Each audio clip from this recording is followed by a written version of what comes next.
প্রিয় বন্ধুরা, কেমন আছেন সবাই? আশা করছি ভালো আছেন। আপনাদের জন্য আজকে নতুন আরেকটি ভিডিও নিয়ে হাজির হলাম। আশা করি ভিডিওটি আপনাদের অনেক ভালো লাগবে। বিয়ের ৭ মাস পর আমার স্বামী আমাকে ডিভোর্স দিল। সীমাহীন কষ্ট বুকে নিয়ে স্বামীর বাড়ি ছেড়ে বাপের বাড়ি গিয়ে থাকতে হলো। বাবা মায়ের কথা মতো মদখোর স্বামীকে ডিভোর্স দিতে এক প্রকার বাধ্যই হই। তবে আমার স্বামীরই চাওয়া ছিল আমার সাথে সে সংসার করবে না। বাপের বাড়ি সুখে দুঃখে দিন অতিবাহিত হলেও পাড়া প্রতিবেশী তথা সমাজের লোকদের কটু কথা শুনতে শুনতে জীবনটা বিষিয়ে উঠছিল। বিরক্তিকর প্রতিটা সময় কাটিয়ে যাচ্ছিলাম। এক একজনের এক এক রকম কথা, এক একটা কথা বুকে তীরের মতো হয়ে বিঁধতে থাকে। কেউ কেউ বলতো, দেখো কি অপয়া মহিলা, বিয়ে না হতেই তালাক দিয়ে আসছে, নিশ্চয় আরেক ভাতারের উপর নজর পড়েছে। কেউ তো বলতো, স্বামীর ঘর তার ভাল লাগে না, গোপনে পরপুরুষের সাথে নোংরামি করতে স্বামীকে তালাক দিয়ে আসছে। আরও যত প্রকার বাজে কথা আছে শুনতে হচ্ছিল। অথচ যখন স্বামীর অমানসিক নির্যাতন সহ্য করতে না পেরে শ্বশুর বাড়ি থেকে বাধ্য হয়ে বাপের বাড়ি চলে আসতাম, তখন এসব প্রতিবেশীরা বলতো, ওই কসাই জামাইকে ছেড়ে আসো, কত মেয়ে তালাক দিয়ে চলে আসছে, পারলে নারী ও শিশু নির্যাতন মামলা করো। আর আজ তাদের মুখে এসব কথা হারিয়ে গেছে। উল্টা এখন আমার উপর তারা অকথ্য ও অসহনীয় কটু কথা নিয়ে এসে মুখের উপর ছুড়ে মারছে। বাবা মায়ের অনুপ্রেরণায় আমি এসব সহ্য করে চলতে থাকি। বাবা মা আমার জন্য পাত্র দেখা শুরু করলে তাদের সোজাসাপটা বলে দিই, আমি বিয়ে করব না। কিন্তু তারা আমাকে জোর করতে লাগলো। তাদের ভাষ্য, বিয়ে করতেই হবে আমাকে। জীবন শুরু না হতেই ধ্বংসের কাছাকাছি চলে গিয়েছিলাম, সেই আমাকে আবারও ধ্বংসের মধ্যে পা ফেলতে হবে ভাবতেই কষ্ট লাগছিল। তবুও বাবা মায়ের কথা মতো দ্বিতীয়বার বিয়ের পিঁড়িতে বসতেই হলো। কতদিন আর বাবা মায়ের আন্ডারে কাজ করব? এসএসসি পর্যন্ত পড়াশোনা করে কি বা চাকরির আশা করতে পারি? যেসব কোম্পানিতে চাকরির জন্য যাওয়া হয় তারা কুপ্রস্তাব করে বসে নিজের মান সম্মানকে জলাঞ্জলি দিয়ে জব করব, এটা কল্পনাও করতে পারি না। বিয়ে করে নিলাম। আমার নতুন স্বামীর নাম ফাহাদ চৌধুরী, উচ্চ মধ্যবিত্ত পরিবার। সংসার জীবনের প্রতি অনীহা তৈরি হয়ে আছে, এরপরও ভয়ে আছি। সবসময় ভাবি ফাহাদ আগের স্বামীর মতো যেন না হয়। সংকল্প করলাম ফাহাদকে মনপ্রাণ উজাড় করে ভালোবাসা দেব। সেই মোতাবেক চলছিল আমার সংসার জীবন। প্রথম ৩ দিন ভালোই চলছিল, কিন্তু ৩ দিন পর আমাদের বাসায় ফাহাদের কাজিন আসলো। সব সময় ফাহাদের সাথে তার কথাবার্তা আর ঢলাঢলি দেখে মোটেও সহ্য হলো না। এক রাতে ফাহাদকে ধীরস্থিরভাবেই বললাম, আপনার কাজিনের সাথে এত কথাবার্তা মোটেও ভাল লাগছে না। ফাহাদের জবাবে কিছুই বলল না, শুধু মুচকি হাসল। পরের দিন সকালে তার কাজিন বাসা থেকে চলে গেল। ৫ দিন আমাদের বাসায় ছিল ওর কাজিন। আমি হাঁপ ছেড়ে বাঁচলাম সে চলে যাওয়ায়। ফাহাদ জব নিয়ে ব্যস্ত হয়ে পড়ল। রাত ১০টার আগে ফিরত না। একটা রাতও বড় একা হয়ে গেলাম। রাতে এসেই সে না খেয়েই ঘুম বলে খেয়ে আসছে। রাগে কষ্টে দুঃখে একা একা জোর করে দুমুঠো ভাত খেতে হতো। বুঝতে পারলাম আবারও আমি সেই নরকের মধ্যে এসে পড়েছি। দম বন্ধ হয়ে আসছিল দিনকে দিন ফাহাদের আচরণে। তাকে অফিস টাইমের ফাঁকে ঠিক দুপুর বেলায় ফোন দিয়েও একটা মিনিট কথাও বলতে পারতাম না। বলতো ব্যস্ত। এভাবেই চলছিল। শাশুড়ি আম্মার ভালোবাসা পেয়ে এবং ওনার অনুপ্রেরণায় মনে একটুর জন্য হলেও সাহস সঞ্চয় করি যে ঝড়ের পর শান্তি আসবেই। আমি তখন ৭ মাসের অন্তঃসত্ত্বা। ফাহাদ অফিস যাওয়া বন্ধ করে দিয়েছে। আমি ভেবেছিলাম হয়তো চাকরি চলে গেছে, তাই হয়তো অফিসে যাচ্ছে না। তার মন মরা চেহারা দেখে বলার সাহসও পেতাম না যে কেন অফিসে যাচ্ছ না। সাহসী হয়ে উঠত না। তবে যতদিন ধরে সে অফিস যাচ্ছে না ততদিনে লক্ষ্য করলাম সে আমাকে ঘরের একটা কাজও করতে দেয় না। সব কাজ সেই করে, এমনকি আমাকে গোসল পর্যন্ত করিয়ে দিত। চুল আঁচড়ে দেওয়া, রাত্রে মাথা বুলিয়ে দিয়ে ঘুম পাড়িয়ে দেওয়া, নিচতলা থেকে উপরতলায় সিঁড়ি বেয়ে আমাকে ওঠা নামা করানো, সব করত। তার এমন ভালোবাসা পেয়ে ভুলেই গেলাম ফেলে আসা ১১টা মাসের কথা। মনে হলো আমি ভালোবাসার স্বপ্নপুরীতে বাস করছি। প্রিয়তম স্বামীকে সঙ্গে নিয়ে আমার হৃদয় একটাবারের জন্য বলে উঠল, আমি আমার স্বামীর প্রেমে পড় গেছি। সেদিন গায়ে খুব জোর ছিল, প্রসব বেদনা উঠেছে। মনে হচ্ছিল হাজারো চাকু দিয়ে লজ্জাস্থানে আঘাত করা হচ্ছে, মাথায় পেরেক ঢুকানো হচ্ছে, আর বুকে অসংখ্য হাতুড়ির পিটুনি দিচ্ছে শত শত লোক।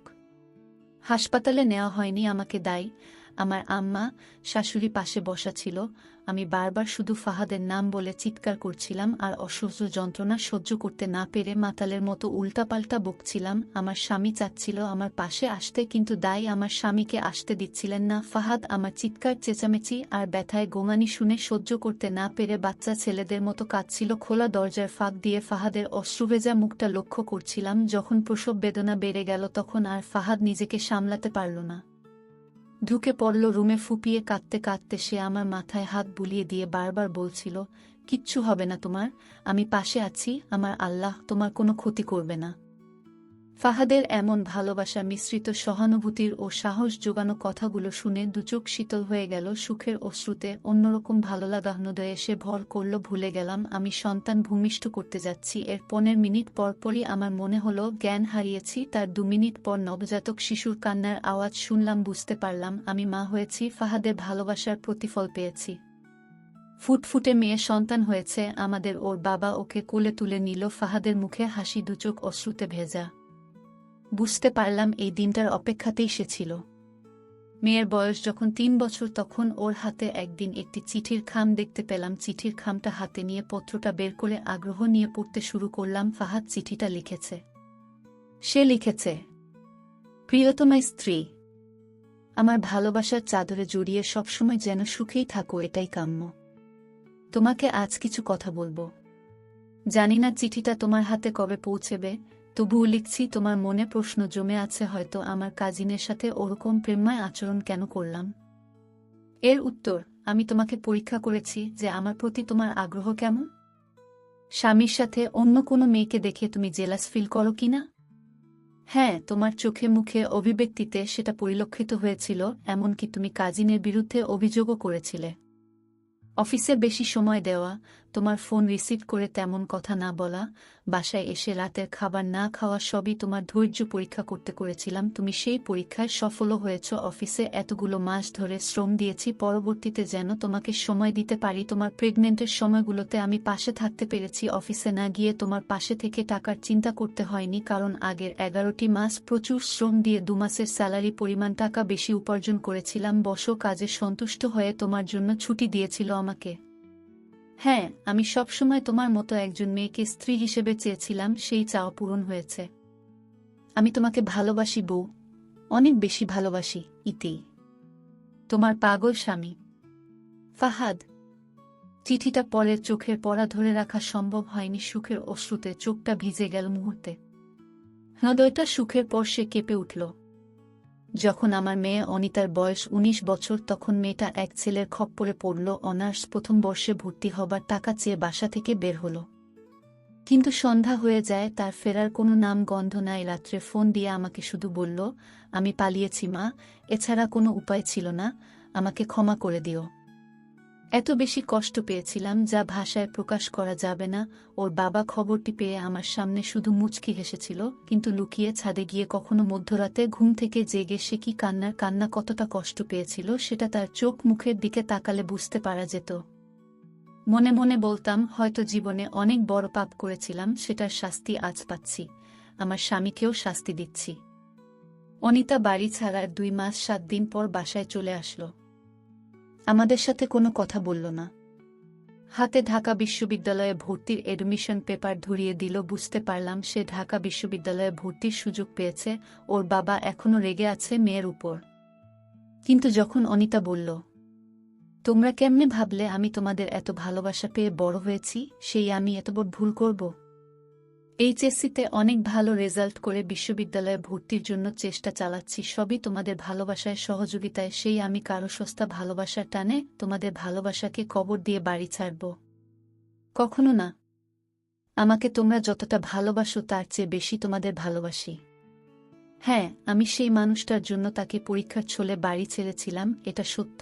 তাকে পরীক্ষাও করেছি, কিন্তু সে সফল হয়নি। আমি আগে পরে কখনোই তার জন্য চিরতরে বাড়ি ছাড়তাম না। সে আমার নেওয়া পরীক্ষায় সফল হলে সম্পর্ক চালিয়ে যেতাম, কিন্তু সে সফল হয়নি, আর এটা করে আমি নিজের ভবিষ্যৎটা খুঁজে নিয়েছি। তোমাদের ভালোবাসাকে উপেক্ষা করিনি, তবে নিজেকে নিয়ে গেম খেলেছি। 2টা মাস বাইরে ছিলাম স্টাডির জন্যই, তোমাদের ছেড়ে থাকা কষ্টসাধ্য ছিল, তাই এমনটা করে দূরে থাকার চেষ্টা করেছি। আমাকে ক্ষমা করে দিও।